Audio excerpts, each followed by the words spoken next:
ओम श्री गणेशाय नमः। श्री शिव महापुराण तृतीय शतरुद्र संहिता 36वां अध्याय। इस अध्याय में हम जानेंगे अश्वत्थामा के रूप में शिव के अवतार का वर्णन। नंदीश्वर बोले, हे सनत कुमार, हे सर्वज्ञ, अब आप सर्वव्यापी परमात्मा शिव के अश्वत्थामा नामक श्रेष्ठ अवतार को सुने। हे मुने, महाबुद्धिमान देवर्षि बृहस्पति के अंश से महर्षि भरद्वाज से आयोनिज पुत्र के रूप में आत्मवेत्ता द्रोण उत्पन्न हुए, जो धनुषधारियों में श्रेष्ठ, पराक्रमी, विप्रों में श्रेष्ठ, संपूर्ण शास्त्रों के जानने वाले, विशाल कीर्ति वाले, महातेजस्वी एवं सभी अस्त्रों के ज्ञाताओं में श्रेष्ठ थे।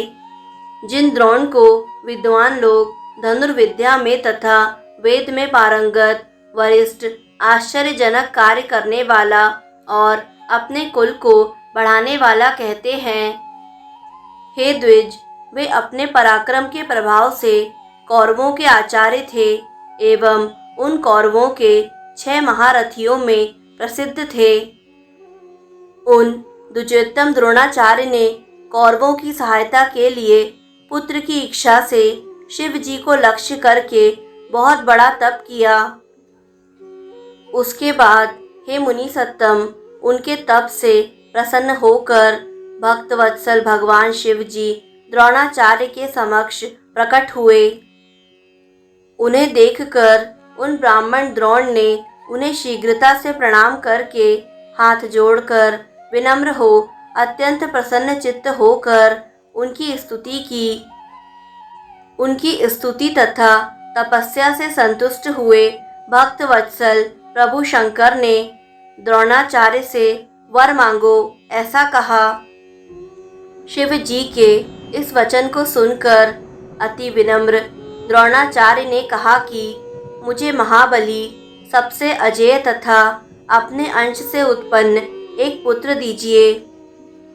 हे तात, हे मुने, द्रोणाचार्य का वचन सुनकर कौतुक करने वाले परम सुखकारी शिव जी ने ऐसा ही होगा यह कहा और वे अंतर्ध्यान हो गए। द्रोणाचार्य भी निशंक हो प्रसन्नता पूर्वक अपने घर लौट गए और उन्होंने वह सारा वृत्तांत अपनी स्त्री से प्रेम पूर्वक कहा। इसके बाद अवसर पाकर वे सर्वांतक प्रभु रुद्र अपने अंश से द्रोण के महाबलवान पुत्र के रूप में उत्पन्न हुए। हे मुने, वे पृथ्वी पर अश्वत्थामा नाम से विख्यात हुए। वे महान वीर थे। उनकी आंखें कमल पत्र के समान थीं और वे शत्रु पक्ष का विनाश करने वाले थे।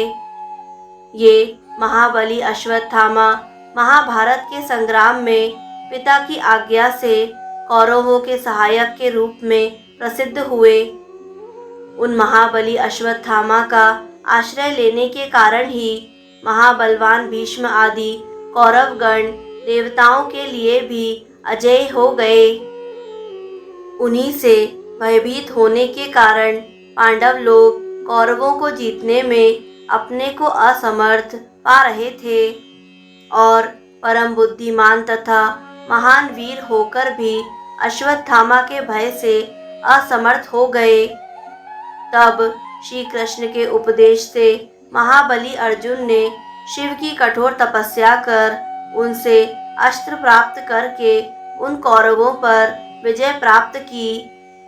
हे मुने, उस समय महादेव के अंश से उत्पन्न हुए उन अश्वत्थामा ने कौरवों की भक्ति से प्रसन्न होकर उनके वशीभूत होकर युद्ध में यत्नपूर्वक शिक्षित पांडव पुत्रों का विनाश करके अपना प्रताप दिखाया।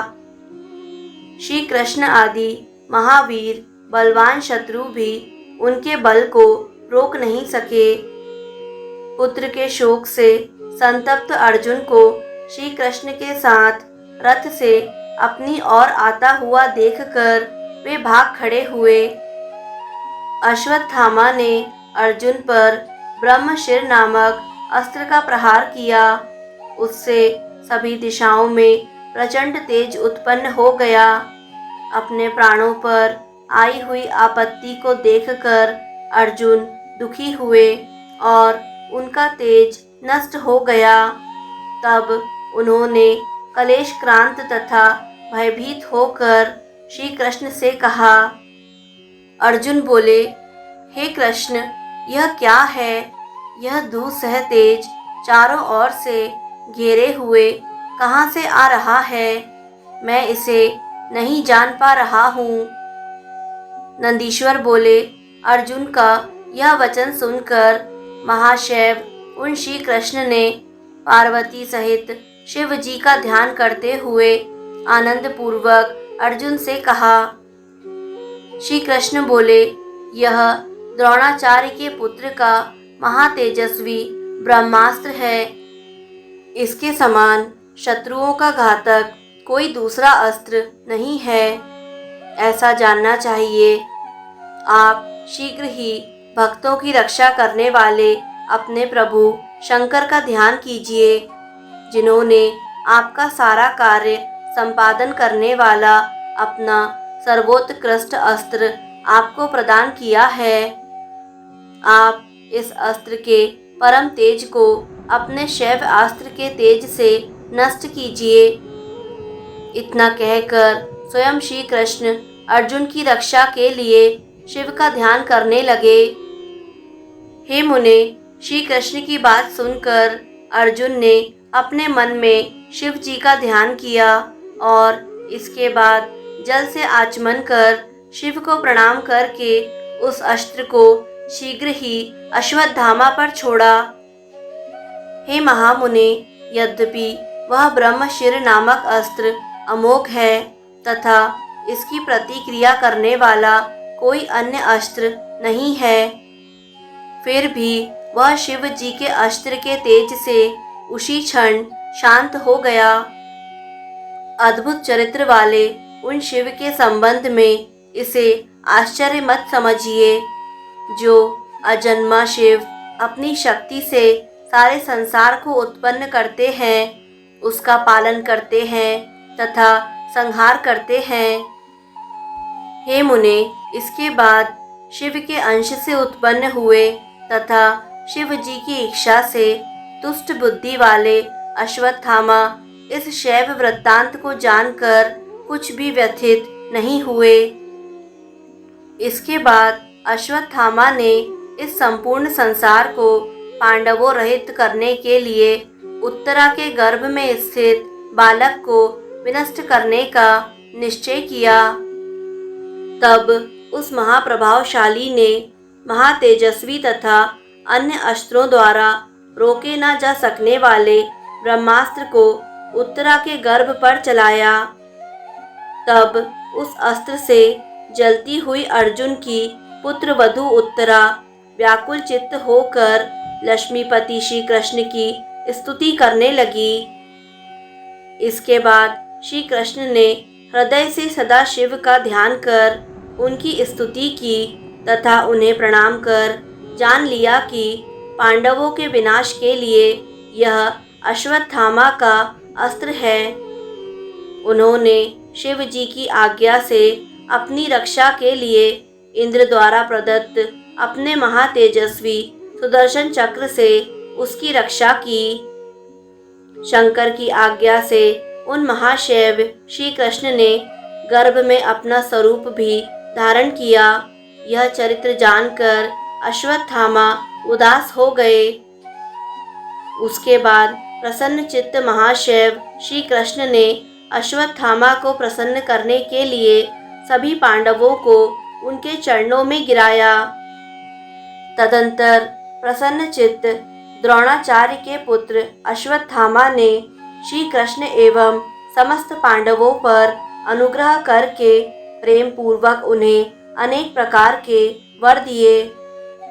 हे तात, हे मुनि श्रेष्ठ, इस प्रकार अश्वत्थामा के रूप में पृथ्वी पर अवतार लेकर प्रभु शिव जी ने अत्यंत उत्तम लीला की। त्रिलोक्य को सुख देने वाले महापराक्रमशाली शिव अवतार अश्वत्थामा आज भी गंगा तट पर विद्यमान हैं।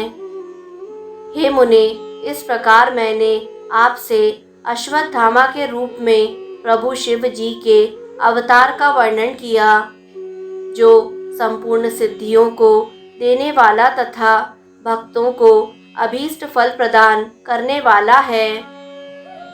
जो मनुष्य भक्ति पूर्वक इस चरित्र को सुनता है अथवा सावधान होकर इसका कीर्तन करता है, वह अभीष्ट सिद्धि प्राप्त करता है और अंत में शिवलोक को जाता है। इस प्रकार श्री शिव महापुराण के अंतर्गत तृतीय शतरुद्र संहिता में अश्वत्थामा शिव अवतार वर्णन नामक 36वां अध्याय पूर्ण हुआ। दोस्तों, यदि आपको शिव महापुराण का यह अध्याय पसंद आया तो वीडियो को लाइक करें। शतरुद्र संहिता के अगले अध्याय निरंतर सुनने के लिए यूट्यूब चैनल आध्यात्मिक कथाएं को सब्सक्राइब करें और बेल आइकन पर प्रेस करें। कमेंट में हर हर महादेव अवश्य लिखें।